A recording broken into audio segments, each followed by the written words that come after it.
there is a connection to Knum.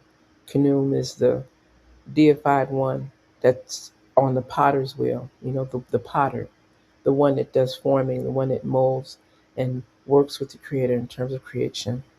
And there's a lot that comes with that. So I may read some of that a little later, but I really like to get back to the point at hand so that persons are comfortable when we talk about the winter solstice. And just notice that this is a time everybody gets into cleaning. Everybody wants the new year to come in with their house clean, and they want things to have light. And they make sure that persons can see light outside their house. I mean, some people really go all out. So their decorations, it looks like, whether it's Christmas in totality, they've got the reindeer. It could be in the tropics. They're putting in fake snow. They've got it going on. They've got the sleigh. They've got the whole nativity scene. And then they've got snowmen. So when you know what it's like to see a snowman on someone's porch in the middle of the Caribbean tropics? That, right. So we still have children and not so young children that leave out food offerings for the Santa that will come and bring gifts. And it's a set of rituals. People have trees with beautiful circular, look like planets, ornaments with light and a beautiful star. Beautiful, North Star bright star at the top of the tree. And so I'm saying these things because sometimes you do Christmas, I do Kwanzaa, you do Hanukkah, I do Diwali. We get into Diwali.